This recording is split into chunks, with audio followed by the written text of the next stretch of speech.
بسم اللہ الرحمن الرحیم۔ شروع اللہ کے نام سے جو بڑا مہربان نہایت رحم والا ہے۔ مشتاق صاحب، حاجی فیاض صاحب اور چودھری عبدالرزاق صاحب، ان تمام برادران کے والد محترم مرحوم کے اس سال ثواب کے حوالے سے منعقد ہے۔ آج کی اس محفل پاک کا آغاز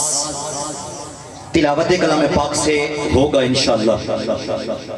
اور اس کے بعد دو تین نعتیہ کلام آپ کے گوش گزار کیے جائیں گے، اور انشاءاللہ آج کے اس محفل کے اندر خصوصی خطاب پیر طریقت رہبر شریعت جگر گوشائے ابو النصر شیخ الحدیث و تفسیر جامع المعقول والمنقول پیر منظور شاہ صاحب رحمت اللہ تعالی علیہ کے لخت جگر، پیر طریقت رہبر شریعت پیر اظہر فرید شاہ صاحب انشاءاللہ خصوصی خطاب فرمائیں گے۔ آج کی اس محفل پاک کا آغاز تلاوت کلام پاک سے کرنے کے لیے میں ملتمس ہوں قاری القرآ زینت القرآ قاری محمد اعجاز صاحب سے کہ وہ تلاوت کلام پاک سے ہم سب کے قلوب و اذہان کو منور فرمائیں۔ قاری محمد اعجاز صاحب۔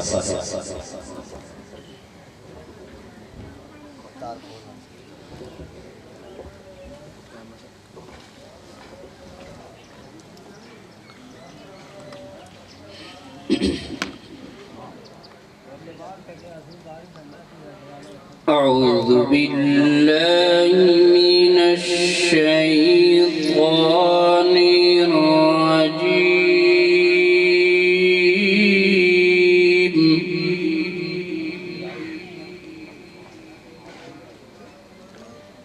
بسم الله الرحمن الرحيم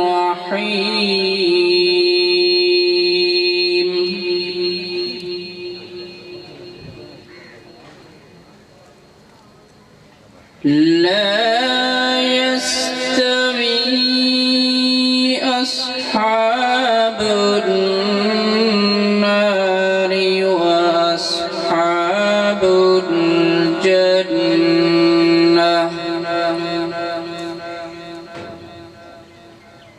أصحاب الجنة هم الفائزون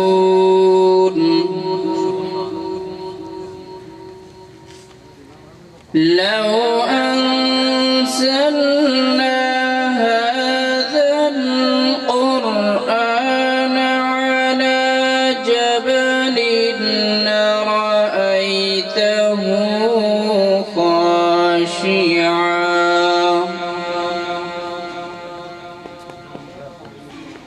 خاشعا متصدعا من خشية الله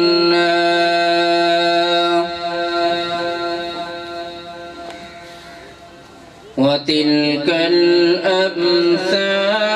نضربها للناس لعلهم يتفكرون سبحان اللہ، سبحان اللہ۔ هو الله الذي لا إله إلا هو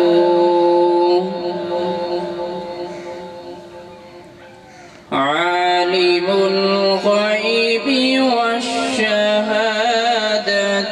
هو الرحمن الرحيم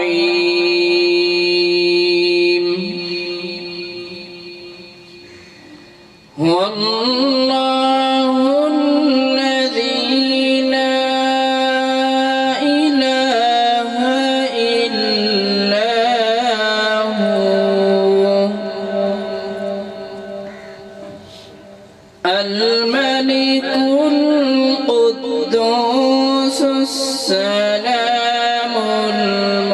المؤمن المهيمن العزيز الجبار المتكبر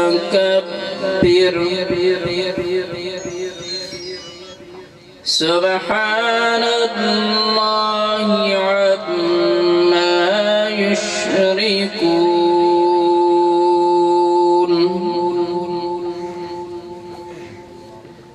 هو الله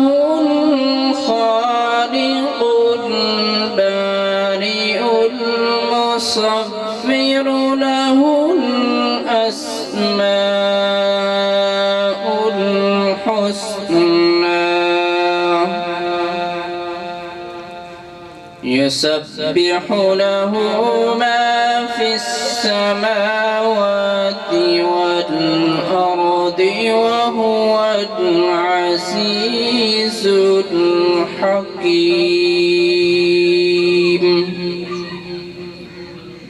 صدق الله العظيم.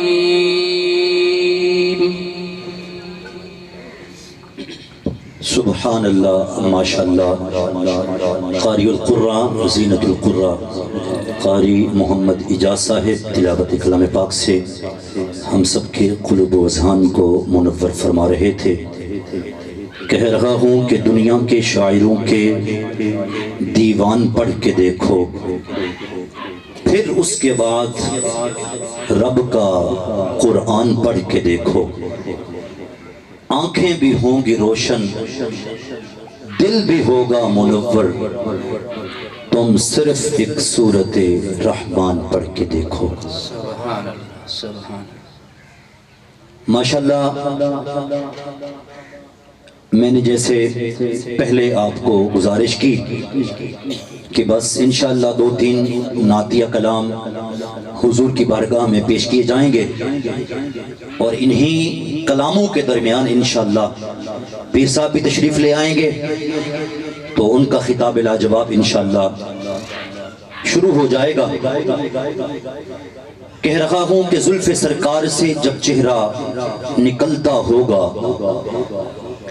زلف سرکار سے جب چہرہ نکلتا ہوگا، پھر بھلا کون اس چاند کو تکتا ہوگا. قابل رشک ہے اے صدیق وہ آنسو تیرا جو سرکار کے چہرے پہ ٹپکتا ہوگا. ماں حلیمہ تو بتا، تو نے تو دیکھا ہوگا تجھ سے کیسے میرا محبوب لپٹتا ہوگا. سبحان اللہ. تجھ سے کیسے میرا محبوب لپٹتا ہوگا. راز چاند کے ہنسی ہونے کا اب سمجھا ہوں، خاک نالین کو چہرے پہ وہ ملتا ہوگا. سبحان اللہ. خاک نالین کو چہرے پہ وہ ملتا ہوگا. مجھ کو معلوم ہے طیبہ سے جدائی کا اثر، ارے شام کو شمس بھی روتا ہوا ڈھلتا ہوگا. ارے شام کو شمس بھی روتا ہوا ڈھلتا ہوگا.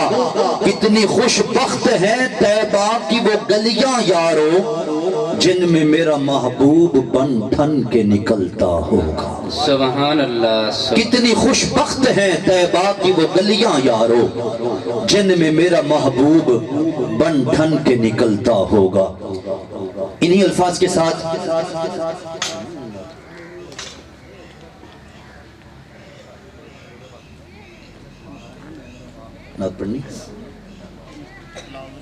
انہی الفاظ کے ساتھ میں ملتمس ہوں حافظ محمد زین صاحب سے وہ آئیں اور حضور کی بارگاہ کے اندر گلہائے عقیدت پیش فرمائیں. صلی اللہ علیہ یا رسول اللہ وسلم علیہ یا حبیب اللہ صلی اللہ علیہ یا رسول اللہ وسلم علیک یا حبیب اللہ آنکھ سے روئے مصطفیٰ سے ایسی زیبائی ملی آنکھ سے روئے مصطفیٰ سے ایسی زیبائی ملی کھل اٹھا رنگے چمن پھولوں کو رعنائی ملی کھل اٹھا رنگے چمن پھولوں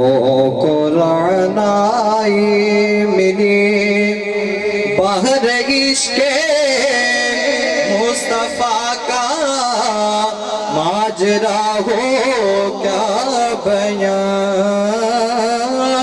باہر عشق مصطفیٰ کا ماجرا ہو کیا بیان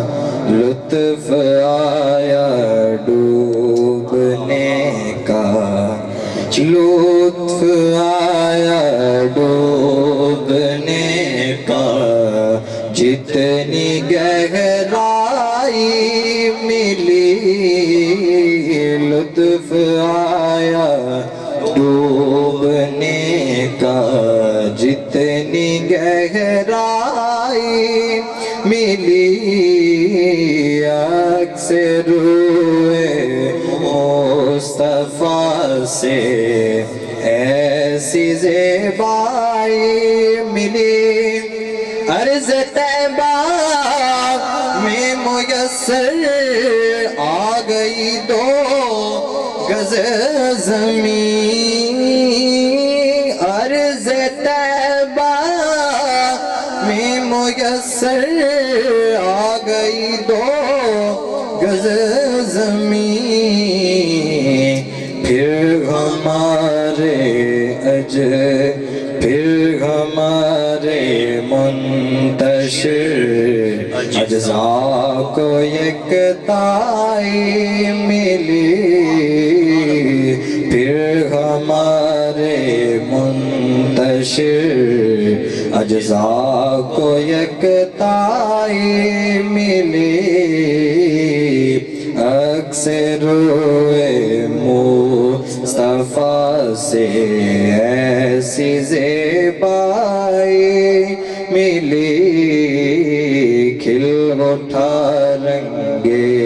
چمن پھولوں کو رعنائی ملی آپ کے حسن کرم سے دیدائے یعقوب میں آپ کے حسن کرم سے دیدائے یعقوب میں پھر پلٹ آئی بصیرت پھر سے رعنائی ملی پھر پلٹ آئی بصیرت پھر سے بینائی ملی چادر زہرا کا سایہ ہے میرے سر پر نصیر چادر زہرا کا سایہ ہے میرے سر پر نصیر فیض نسبت دیکھیے نسبت بھی زہرائی ملی فیض نسبت دیکھیے نسبت بھی زہرائی ملی کیڑی عورتیں وچ کونین اندر جن زہرا وانگ پیشانے چلی ہوئے پتر جستے حسن حسین جہلال ہومن تے سردہ تاج علی ہوگے خاک پیران دی شفا سمجھ کے تے پورا ملکہ نے اکھا تے ملی ہوگے آزم او دی شان تو کی پوچھ دیں جو محمد دی گود وچ پلی ہوگے فیض نسبت دیکھیے نسبت بھی زہرائی ملی فیض نسبت دیکھیے نسبت بھی زہرائی ملی وہ عبداللہ کی پوتی آمینہ کے پور کی بیٹی وہ عبداللہ کی پوتی آمینہ کے پور کی بیٹی ارے وہ کملی اوڑھنے والے محمد نور کی بیٹی فیض نسبت دیکھیے نسبت بھی زہرائی ملی کرم کا مخزن سخا کا مرکز عطا سراپا جناب زہرا کرم کا مخزن سخا کا مرکز عطا سراپا جناب زہرا نبی کی صورت نبی کی سیرت نبی کا نقشہ جناب زہرا فیض نسبت دیکھیے نسبت بھی زہرائی فیض نسبت دیکھیے نسبت بھی زہرائی ملی نسبت دیکھیے نسبت بھی زہرائی خیال و فکر سے بالا ہے فاطمہ فہم و خیال و فکر سے بالا ہے فاطمہ رہتی علی کے گھر میں ہے آلہ ہے فاطمہ رہتی علی کے گھر میں ہے آلہ ہے فاطمہ دنیا نے دین مان لیا ہے حسین کو حد ہے کہ تو نے دین کو پالا ہے فاطمہ فیض دختر کشی کے دیس میں بیٹی کا احترام تو نے ہی اس رواج کو ڈالا ہے فاطمہ ملی فیض نسبت دیکھئے نسبت بھی زہرائی ملی ہاں ہاں اس نے نبی کا نام لیا ہے آذان میں اندر سے کتنا صاف یہ کالا ہے فاطمہ نسبت دیکھیے نسبت بھی زہرائی حق یہ ہے کہ مظلوم کا حق کھاتی ہے دنیا مشکوک کے چہرے سے شک کھاتی ہے دنیا اس بی بی کے حق مہر میں شامل ہے نمک بھی ہاں آج بھی زہرا کا نمک کھاتی ہے فیض نسبت دیکھیے نسبت بھی زہرائی ملی اکثر روئے مصطفیٰ سے ایسی زیبائی ملی اکثر روئے مصطفیٰ سے ایسی زیبائی ملی اکثر روئے مصطفیٰ سے ایسی زیبائی ملی کھل اٹھا رنگے چمن پھولوں کو رانائی ملی کھل اٹھا رنگے چمن پھولوں کو رانائی ملی اکثر روئے مصطفیٰ سے ایسی زیبائی ملی ہاں ہاں عرب شریف دے چن ورگا پیدا صاحب جمال نہیں ہو سکتا او دا ثانی اس کائنات اندر کوئی مائی دا لال نہیں ہو سکتا بلکہ سارے زمانے دے شاعران دا ایڈا سونا خیال نہیں ہو سکتا ناصر شاہ او دی شان تے ایک پاسے پیدا دوجا بلال نہیں ہو سکتا ناصر شاہ او دی شان تے ایک پاسے پیدا دوجا بلال نہیں ہو سکتا انہی الفاظ کے ساتھ میں ملتمس ہوں ہمارے آج کے مہمان سناخاں حضرت علامہ مولانا قاری نوید احمد سعیدی صاحب سے وہ آئیں اور حضور کی بارگاہ کے اندر گلہ عقیدت پیش فرمائیں حضرت علامہ مولانا قاری نوید احمد سعیدی صاحب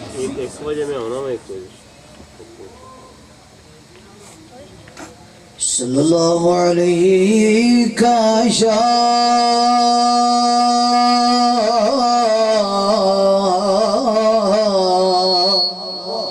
سبحان اللہ یا رسول اللہ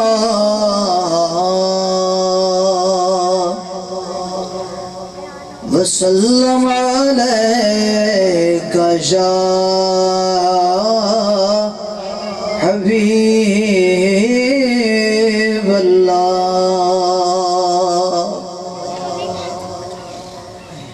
کعبے والمومایا کعبے والمومایا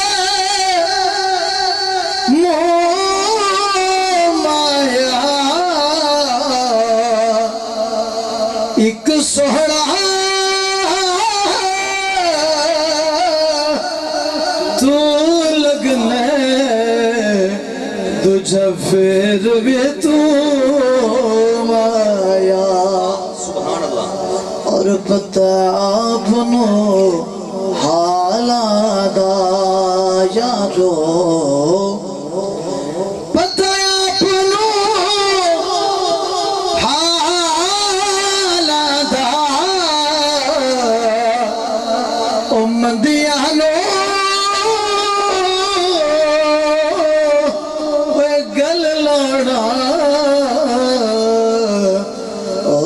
کمل جبالا دا صلی اللہ علیہ یا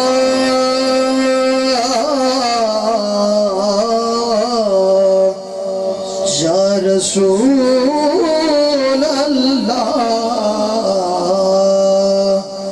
وسلم علیکہ یا حبیب اللہ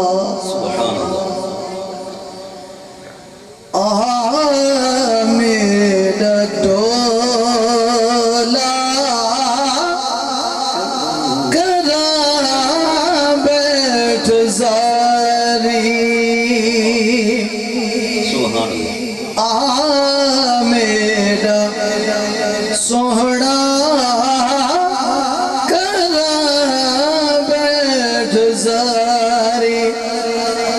میں مقدی مقا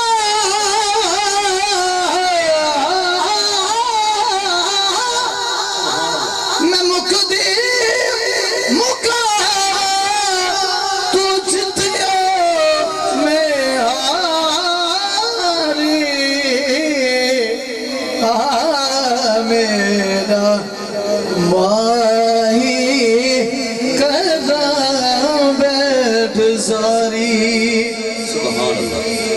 تلج پال ساول تلج پال ڈھولا تلج پال ساول تلج پال ڈھولا تلج پال ساول تلج پال ڈھولا نعرہ تکبیر نعرہ رسالت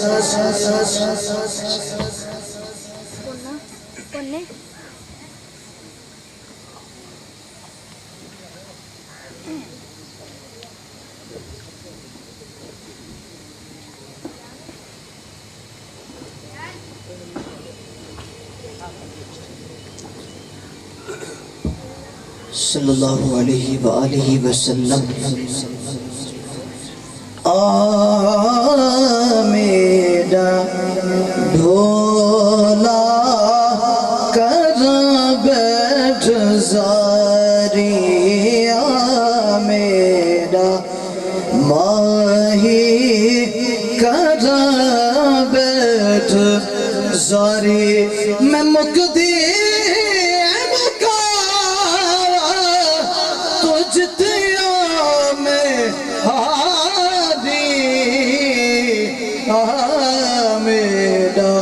سوڑا کر بیٹھ زاری تلج پال سال تلج پال ڈولا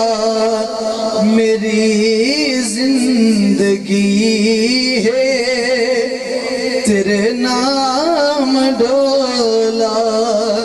میری زندگی ہے تیرے نام ڈولا تو چنگیا تو چنگا میں کوجھی نکاری میرا ماہی کرا بیٹھ زاری اے تن میرا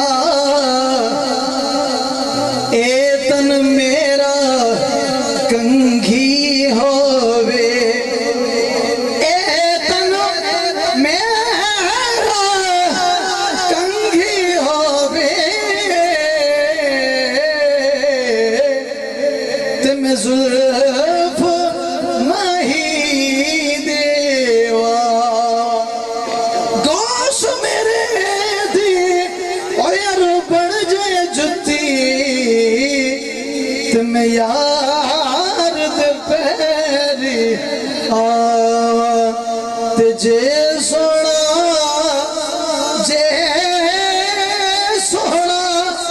اور میرے دکھ وچ راضی تے میں سکنوں چلے ڈاوا غلام فریدہ ملیار پوے ان رو رو حال سنات کیا کھا حکیم طبیب دبس دیئے گل نہیں حکیم طبیب دبس دیئے گل نہیں میرے مرزدہ کوئی بھی حل نہیں میرے مرزدہ اور کوئی بھی حل نہیں تو آکے دکھا جا تو آکے دکھا جا اس صورت پیاری میرا ماہی کرا بیٹھ زاری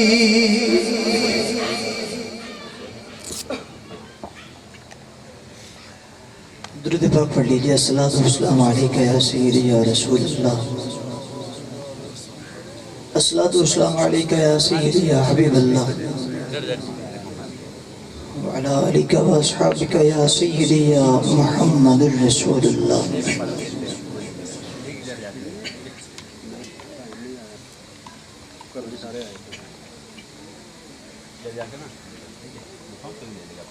مجھ پہ بھی چشم کرم اے میرے آقا کرنا مدینے کی سبحان اللہ یہ پیر نصیر الدین نصیر رحمۃ اللہ علیہ کا کلام کے 2 شعر ہیں انشاءاللہ آپ کی سماعتوں کے حوالے کر رہے ہیں بلند آواز سے کہیے سبحان اللہ ہم نے جس ہستی پاک سے لو لگائی ہے کلام بھی کچھ اس طرح کا ہے کہ لو مدینے کی تجلی سے لگائے ہوئے ہیں لو مدینے کی تجلی سے لگائے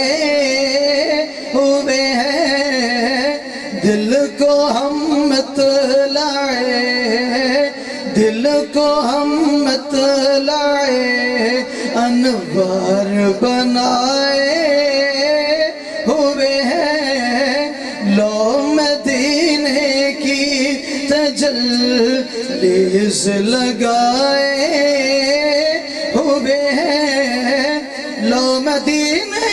کی لو مدینے کی تجلی سے لگائے ہوئے ہیں، اور دل کو ہم مت لائے انوار بنائے ہوئے ہیں، دل کو ہم مت لائے انوار بنائے ہوئے ہیں، اور حاضروں ناظروں نور بصر غیب کو چھوڑ، حاضروں ناظروں نور بصر غیب کو چھوڑ، اور شکر کر وہ تیرے عیبوں کو چھپائے ہوئے ہیں، شکر کر وہ تیرے عیبوں کو چھپائے ہوئے ہیں، لو مدینے کی تجلی سے لگائے ہوئے ہیں، دل کو ہم مت لائے انوار بنائے ہوئے ہیں، اور کشتیاں اپنی کشتیاں اپنی کنارے سے لگائے ہوئے ہیں، کشتیاں اپنی کنارے سے لگائے ہوئے ہیں، کیا وہ ڈوبے جو محمد کے ترائے ہوئے ہیں، کیا وہ ڈوبے جو محمد کے ترائے ہوئے ہیں، لو مدینے کی لو مدینے کی تجلی سے لگائے ہوئے ہیں۔ سبحان اللہ، ماشاء اللہ۔ چنگیاں دی ہر چنگائی کو چولن ثوابے، چنگیاں دی ہر چنگائی کو چولن ثوابے، جیویں کے روزہ رکھن تے کھولن ثوابے، اومیں تا چپ ہے چنگی اے میں بھی منے نا، پر ذکر نبی وچ بولن ثوابے۔ اگلا بندہ مر جاوے تسی نہیں کہنا سبحان اللہ۔ حضرت صاحب نے اتنا زور لایا، میں انہوں نے اتنا ٹل لا کے لے آیا کہ اتھے کوئی سنا خانہ ہی تسی مہربانی کرو میرے نال چلو، تے تسی بھی کمال کیتا ہے، انہوں نے پورا زور لایا، تسی بھی سبحان اللہ کہنا فل زور لایا ماشاءاللہ۔ اسی دوران ہمارے جماعت اہل سنت ضلع خانوال کے صدر اور آج کے ہمارے مہمان خصوصی حاجی تاج رفیق مغل صاحب تشریف لائے، دل کے اتھا گہرائیوں سے آپ کو خوش آمدید کہتا ہوں۔ میرے دوست اور بزرگوں، بس ابھی انتظار ہے پیر صاحب کا، اور مجھے حکم ہے کہ میں ان کے آنے تک میک سنبھالوں اور کچھ باتیں والدین کی شان کے حوالے سے اور خاص کر والد محترم کی شان کے حوالے سے آپ کے گوش گزار کروں۔ رب کائنات قرآن مجید فرقان حمید میں ارشاد فرماتا ہے وَوَصَّيْنَا الْإِنسَانَ بِوَالِدَيْهِ إِحْسَانًا، کہ اپنے والدین کے ساتھ نرمی اختیار کرو، والدین کے ساتھ پیار اور محبت سے پیش آؤ، ہم نے ہر انسان کو یہ وصیت کر رکھی ہے۔ میرے دوست اور بزرگوں، ہم ہر محفل کے اندر، ہر کلام کے اندر ماں کی شان سنتے ہیں، لیکن جب باپ کی باری آتی ہے تو پھر نہ بیان کرنے والے کرتے ہیں اور نہ ہی ہمیں باپ کی شان اچھی لگتی ہے۔ لیکن حقیقت یہ ہے کہ جیسے رب کائنات نے اور نبی کے فرمان نے ماں کو شان عطا فرمائی ہے، ویسے ہی رب کائنات نے اور نبی کے فرمان نے باپ کو بھی عظمتیں اور شانیں عطا کر رکھی ہے۔ یارو ہم اپنی شان کو نہیں سمجھیں گے تو کون سمجھے گا؟ ہم نے خود اپنی شان کو گرایا ہوا ہے۔ اب میں باپ کی شان بیان کروں گا نا، مجال ہے کوئی بندہ سبحان اللہ کہہ جائے، مجال ہے کوئی کسی بندے کی آنکھوں سے آنسو جاری ہو جائیں۔ جیسے ہی ماں کی شان شروع ہوگی سبحان اللہ بھی آئے گی، نعرے بھی لگیں گے اور نہ جانے کتنے سبحان اللہ کی آوازیں بھی آئیں گی۔ یارو ماں کی شان اور فضیلتیں اپنی جگہ پر مسلم ہیں، ہرگز ان کا انکار نہیں کرتا، لیکن رب کائنات نے باپ کو بھی شانیں عطا کر رکھی ہے۔ وہ کسی شاعر نے کہا تھا کہ اگر گود ہو ماں کی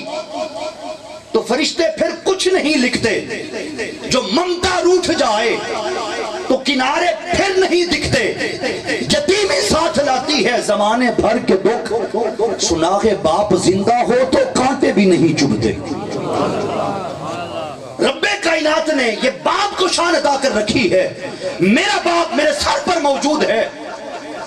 کوئی کام نہیں کرتا، لیکن میرے سر کے اوپر موجود ہے برادری کا، معاشرے کا، شریکے کا۔ کسی کی یہ جرت نہیں بنے گی کہ میرے خلاف کوئی بات کر جائے۔ پتا ہے سب کو کہ اس کے اوپر باپ کا سایہ موجود ہے، کوئی بات کریں گے تو یہ لڑنے جھگڑنے پہ آ جائے گا، یہ اپنی توہین کو برداشت کر سکتا ہے لیکن کبھی اپنی اولاد کو تتی ہوا نہیں لگنے دے گا۔ یہ باپ رب کائنات کے فضل و کرم سے ایک ایسا درخت ہے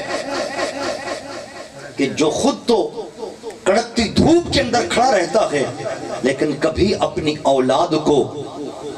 تتی ہوا نہیں لگنے دیتا۔ وہ کسی شاعر نے کہا تھا کہ مجھ کو رکھتا تھا چھاؤں میں، خود رہتا تھا دھوپ میں، مجھ کو رکھتا تھا چھاؤں میں، خود رہتا تھا دھوپ میں، ارے میں نے دیکھا ہے باپ کو فرشتے کے روپ میں۔ یہ ایک ایسا فرشتہ ہے جو ہمارے لیے دنیا کی ہر چیز برداشت کرتا ہے، دنیا کے سارے دکھ برداشت کرتا ہے، دنیا کی ساری صعوبتیں، ساری پریشانیاں، بس ایک پشت ڈال کے اپنی اولاد کو سینے سے لگا کے رکھتا ہے۔ آپ نے دیکھا نہیں کہ باپ اپنے بھائیوں سے ٹکرا جاتا ہے، باپ اپنی ساری برادری سے ٹکرا جاتا ہے، لیکن مجال ہے کبھی اپنے اولاد کی غلطیاں بھی کسی مجلس کے اندر، کسی محفل کے اندر، کسی کٹ اور پروپنچیت کے اندر وہ بیان کرے کہ ہاں میرے بیٹے کے اندر یہ خطا موجود ہے۔ اپنے بڑے بھائی کے سامنے سینہ تان کر سامنے آ جائے گا لیکن کبھی اپنے بیٹے پر بیٹی پر آنچ نہیں آنے دے گا۔ اسی لیے حضور اکرم نور مجسم صلی اللہ علیہ وسلم نے فرمایا کہ تم ساری زندگی 70 سال تک اپنے باپ کی خدمت کرتے رہو، اپنے باپ کے قدم دباتے رہو، اپنے باپ کے سامنے جب بھی پانی مانگے ایسے شیشے کے گلاس کے اندر رکھ کر پانی کھڑے ہو، اس کی ہر فرمائش کے مطابق تم اس کو کھانا بھی دو، لیکن پھر بھی باپ کے اس پسینے کے ایک قطرے کا بھی حق ادا نہیں کر سکتے جو باپ نے تمہاری وجہ سے تمہارے پیٹ کا ایندھن بھرنے کی خاطر، تمہیں پڑھانے لکھانے کی خاطر، تمہیں بڑا آدمی بنانے کی خاطر باپ نے کسی کے پاس جا کر محنت مزدوری کی ہو اور محنت مزدوری کرتے ہوئے اس کا پسینے کا ایک قطرہ بھی بہ گیا ہو، تم 70 سال تک بھی خدمت کرتے رہو تو اس پسینے کے قطرے کا حق ادا نہیں کر سکتے۔ وہ کسی پنجابی کے شاعر نے کہا تھا کہ بلدی اگتے آپ کھلوندا، دوستو پیو جیا کوئی نہیں ہوندا، سانو لکھن پڑھاؤن لئی تے ساڈا کل بناؤن لئی اپنے اجنوں دانتے لوندا، دوستو پیو جیا کوئی نہیں ہوندا، پاویں سکھ ہزاراں انجم پیو دے نال ہی بہاراں انجم، پاویں سکھ ہزاراں انجم پیو دے نال ہی بہاراں انجم، پیو نہ ہووے تا کچھ نہیں ہوندا، دوستو پیو جیا کوئی نہیں ہوندا۔ دنیا کی ساری نعمتیں آپ کی گھر کی چار دیواری کے اندر موجود ہیں، دنیا کی ساری نعمتیں آپ کے دسترخوان پر موجود ہیں، اگر باپ کا سایہ نہیں ہے نا، آپ ساری زندگی صرف اس ایک نعمت کے لیے اللہ کی بارگاہ میں روتے رہیں گے، اللہ کی بارگاہ میں آنسو بہاتے رہیں گے کہ غربت کی زندگی ہمارے باپ نے گزاری، ہمیں لکھایا پڑھایا اور قابل بنایا، اور رب کائنات نے اپنے فضل و کرم سے آج رزق کے دروازے کھولے ہیں، آج دسترخوان کے اوپر دنیا کی ہر نعمت موجود ہے۔ کاش کہ آج ہمارا باپ ان نعمتوں کو دیکھتا، کاش آج ہمارا باپ ہمارے کنبے کی امن و سلامتی کو دیکھتا، کاش ہمارا باپ آج ہمارے گھر کی خوشحالی کو دیکھتا، اللہ کی بارگاہ میں مصلی بچھا کر کتنی دعائیں کرتا۔ تو میرے دوستوں اور بزرگوں، حضور اکرم نور مجسم صلی اللہ علیہ وسلم نے فرمایا تم ساری زندگی اپنے باپ کی خدمت کرتے رہو تو اس ایک قطرے کا بھی حق ادا نہیں کر سکتے جو قطرہ تمہارے باپ نے کسی کی مزدوری کرتے ہوئے اپنے چودھری سے، اپنے حاجی سے، اپنے نمبردار سے، اپنے آقا سے دو گالیاں سن کر آنسو بہائے تھے نا، تمہیں پڑھانے لکھانے کی خاطر، اور یہ سوچ کر وہ گالیاں برداشت کر لی تھی، یہ سوچ کر اس کی ڈانٹ برداشت کر لی تھی کہ اگر اس کی ڈانٹ برداشت نہ کی تو شام کو مجھے مزدوری نہیں ملے گی، اور مزدوری نہ ملی تو شام کو میں نے اپنے بچے کو سکول کا بستہ بھی لے کر دینا ہے، شام کو اپنے بچے کو سکول کی پینسل بھی لے کر دینی ہے، کل میرا بیٹا جب سکول جائے گا تو سکول کی فیس کے لیے مطالبہ بھی کرے گا، کل میرا بیٹا جب سکول جائے گا تو وہ وین کے کرائے کے لیے، رکشے کے کرائے کے لیے وہ مطالبہ بھی کرے گا۔ تو یہ ساری گالیاں سن کر یہ سوچ کر خاموش ہو جاتا ہے کہ کل میں نے اپنے بیٹے کو سکول بھی بھیجنا ہے، اور وہ ان گالیوں کا جواب دو آنسو کی صورت میں دے دیتا ہے۔ اور میں نے اپنی زندگی کے اندر ایسے ایسے باپ دیکھے ہیں کہ جو باپ زندگی کے اندر کبھی ادھر سے تنکا اٹھا کر ادھر نہیں کرتے تھے، جو ادھر سے ایک اینٹ اٹھا کر ادھر نہیں کرتے تھے، انہی باپوں کو منو من بوریاں اپنے کندھوں پہ لاتے ہوئے دیکھا ہے، انہی باپوں کو 10-10 بلاک، جو 8 کلو کا ایک بلاک ہوتا ہے، 10-10 بلاک پہلی منزل سے لے کر 10ویں منزل پہ پہنچاتے ہوئے دیکھا ہے۔ اس سے پوچھا گیا بابا جی بزرگوں آپ کو کیا پڑی ہے؟ تو وہ بتاتا ہے قاری صاحب، علامہ صاحب آپ کو کیا بتاؤں، آج اگر میں پہلی منزل سے بلاک اٹھا کر اینٹیں اٹھا کر 10ویں منزل پہ نہیں پہنچاؤں گا تو شام کو میری اولاد کیا کھائے گی؟ شام کو میری اولاد میرے قدم دیکھ رہی ہوتی ہے کہ ہمارا باپ آئے گا، کوئی 2 کلو آٹا لائے گا، کوئی دودھ 2 لیٹر لے آئے گا، کوئی سبزی لائے گا، اور ہم سکون کا بیٹھ کر شام کو کھانا کھائیں گے۔ باپ سارا دن کڑکتی دھوپ کے اندر محنت مزدوری کرتا ہے، حضور فرماتے ہیں تم ساری زندگی بھی باپ کی خدمت کرتے رہو تو جو اپنے باس کی 2 گالیاں سن کر تمہارے باپ نے 2 قطرے آنسو کے بہائے تھے، کوئی جواب نہیں دیا تھا، تم ساری زندگی اس آنسو کے قطرے کا بھی حق ادا نہیں کر سکتے۔ سبحان اللہ۔ یتیمی ساتھ لاتی ہے زمانے بھر کے دکھ، سناغے باپ زندہ ہو تو کانٹے بھی نہیں چبھتے۔ میرے دوستوں اور بزرگوں، ماں کی شان رب کائنات نے بیان کی ہے، اس کے ساتھ ساتھ رب کائنات نے باپ کی شان بھی بیان کی ہے۔ وَبِالْوَالِدَيْنِ إِحْسَانًا وَبِالْوَالِدَيْنِ إِحْسَانًا وَبِالْوَالِدَيْنِ إِحْسَانًا وَلَا تَقُلْ لَهُمَا اُفٍّ۔ یہ ہما ضمیر کا مرجع دونوں ہے، ماں باپ ہے، اکیلی ماں نہیں ہے۔ وَلَا تَنْهَرْهُمَا، دونوں کو نہیں جھڑکنا۔ وَقُلْ لَهُمَا، دونوں کے سامنے قَوْلًا كَرِيمًا، نرمی کے ساتھ بات کرنی ہے۔ وہ میری ایک بات بڑی مشہور ہے، 95 چک کے تو بچے کو یہ بات یاد ہے، اور یہ منظر سارا ہم نے کراچی اولڈ ایج ہوم کے ہمارے یونیورسٹی کے سامنے اولڈ ایج ہوم بنا ہوا تھا. ہم نے بہت سارے دوستوں نے کہا یار آج چل کر نا اس اولڈ ایج ہوم کا نظارہ کرتے ہیں, جا کر وہاں منظر دیکھتے ہیں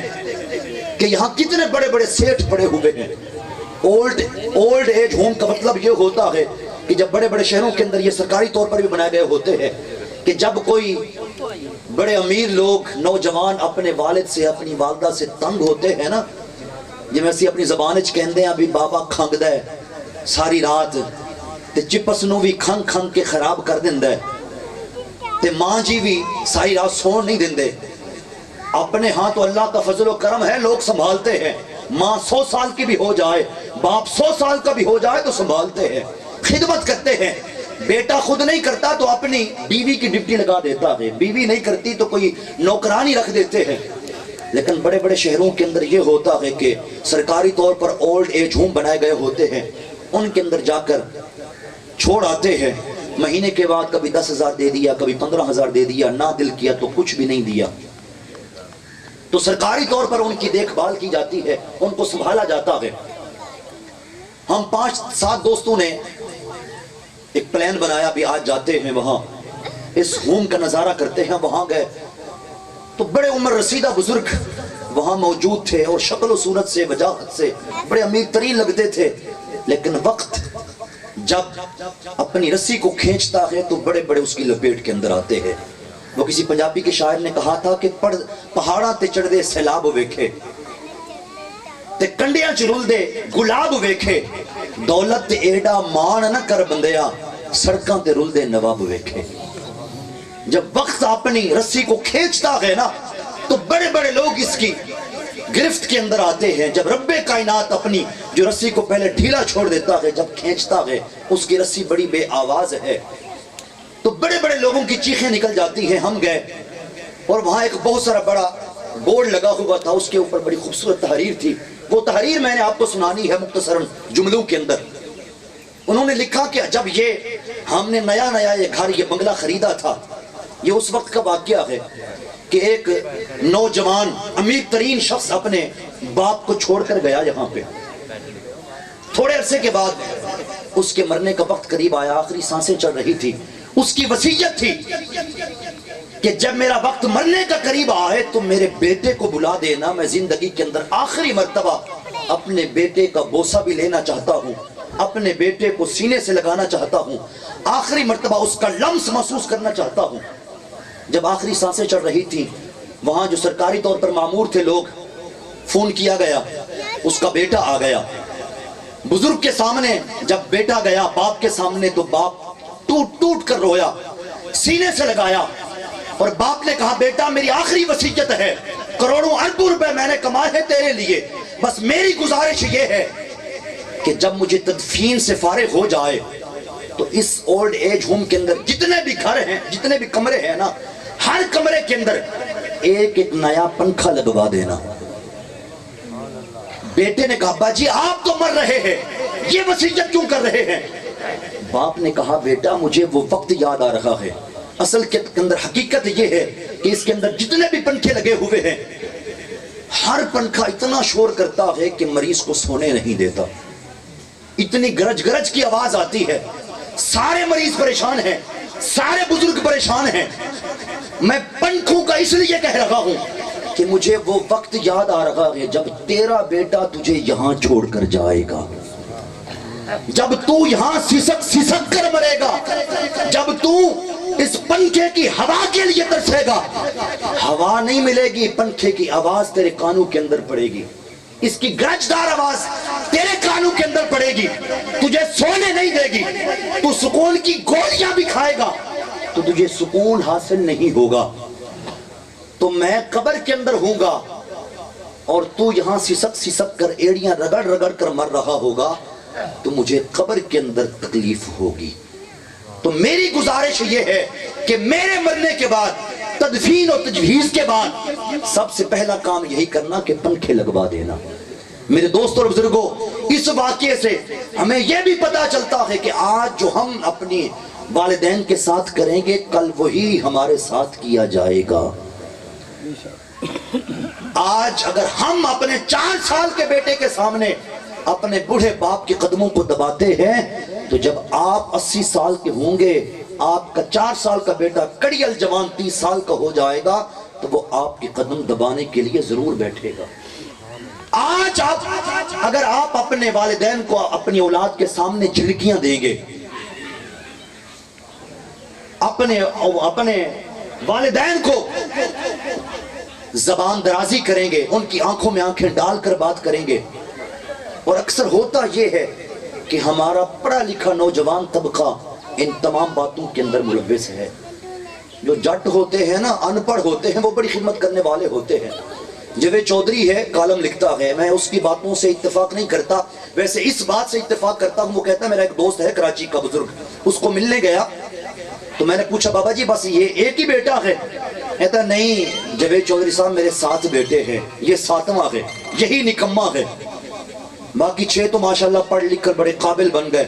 کوئی کس ملک کے اندر سیٹل ہے اپنی فیملی کو لے کر، کوئی کس ملک کے اندر ڈاکٹر ہے، کوئی کس ملک کے اندر پروفیسر ہے، کوئی لیکچرر ہے، بس یہ ایک ہی نکما ہے۔ جاوید چودھری کہتا ہے کالم کے اندر کہ میں نے بابا جی کے کان کے اندر کہا بابا جی اگر مجھ سے پوچھتے ہو تو اللہ کی عزت کی قسم وہ 6 نکمے ہیں، یہی 7واں تو کام کا ہے، جو سارا دن گھر کے کام بھی کرتا ہے آپ کو بھی سنبھال رہا ہے۔ اور حقیقت بھی یہی ہے، جو اولاد ہمیں سنبھال رہی ہے، آپ اپنے تمام بھائیوں سے غریب ہیں، اپنی اولاد کی روزی روٹی پورے کرنے کے اندر پورے ہیں، لیکن شام کو آپ کی والدین آپ کی اولاد کے ساتھ روکھی سوکھی کھا کے آپ سے خوش ہے۔ آپ کے بھائی نے کئی بنگلے بنائے ہوئے ہیں، کئی فیکٹریاں بنائی ہوئی ہیں، وہ کوسوں دور ہے آپ کے والدین سے، تو میں کہتا ہوں امیر وہ نہیں ہے، اس سے زیادہ امیر آپ ہیں، اس لیے کہ سب سے زیادہ دعائیں آپ کے ساتھ ہیں والدین کی، سب سے زیادہ دعائیں۔ وہ جب بھی مصلی بچھاتے ہیں، وہ جب بھی اچھا لقمہ اپنے منہ کے اندر ڈالتے ہیں، ٹھنڈا پانی ان کے حلق سے نیچے اترتا ہے تو سب سے پہلے ہاتھ اٹھے نہ اٹھیں آپ کے لیے لب ضرور ہلتے ہیں، آپ کے لیے دعائیں ضرور نکلتی ہیں۔ تو آپ اپنے آپ کو غریب مت سمجھیے، یہ مت سوچئے کہ میرے بھائی تو امیر ہو گئے، یہ اچھا ماں باپ کی بھی قدرتی ایک رب کائنات نے ایسا رکھا ہوگا ہے۔ میں نے پڑھا ہے کہ علماء کرام فرماتے ہیں کہ اگر کسی کے 7 بیٹے ہو نا 7 اور 6 قیامت کے دن اللہ کے فضل و کرم سے جنت کے اندر چلے جائیں اور 7واں خدا نہ خواستہ جہنم کے اندر چلا جائے اور اس کے بعد والدین سے پوچھا جائے کہ تم بتاؤ تم نے 6 کے ساتھ رہنا ہے یا 7واں جو جہنم کے اندر گیا ہے اس کے ساتھ رہنا ہے؟ رب کائنات نے ایسا ان کے اندر کنیکشن رکھا ہے کہ ماں باپ تڑپ کر بول اٹھیں گے اللہ کی بارگاہ میں مولا اگر ہمیں جنت دینی ہے تو 7ویں کو بھی جنت کے اندر داخل فرما، اگر 7ویں کو جہنم کے اندر ڈالنا ہے تو مولا پھر ہم 6 کے ساتھ رہنا نہیں، ہم 7ویں کے ساتھ رہنا پسند کریں گے۔ آپ دیکھ لیں معاشرے کے اندر 4-5 بیٹے ہوں کسی کے، جو سب سے زیادہ غریب ہوتا ہے ماں باپ ہمیشہ اس کے ساتھ رہتے ہیں۔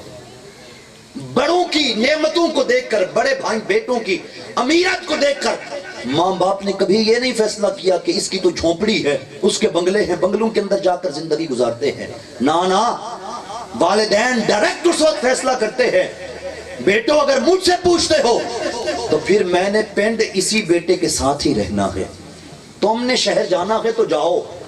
تم نے جہاں ڈپٹیاں کرنی ہے کرو، تمہاری فیملی تمہیں مبارک، ہمیں یہ جھونپڑے اس بیٹے کے ساتھ مبارک ہوں۔ تو میرے بھائیوں بزرگوں، جو والدین اتنی قربانیاں ہمارے لیے دیتے ہوں، جو والدین اپنا تن من دھن سب کچھ ہمارے لیے قربان کرتے ہوں، میں نے کل بھی ایک محفل کے اندر کہا کہ یارو رب کائنات نے باپ کو یہ شان عطا کر رکھی ہے کہ اگر باپ ہو دوسری سائیڈ پہ بیٹا کھڑا ہو، آپشنلی سوال ہو کہ تمہیں اپنی زندگی عزیز ہے یا بیٹے کی عزیز ہے، تو بلا سوچے سمجھے باپ کہہ دے گا کہ مجھے اپنے بیٹے کی زندگی عزیز ہے، میری جان لیتے ہو تو لے لو، مجھے مارنا ہے تو مار لو، میری سانسیں قبض کرنی ہے تو کر لو، لیکن میرے بیٹے کو بال کے برابر بھی آنچ نہیں آنے دینا۔ آپ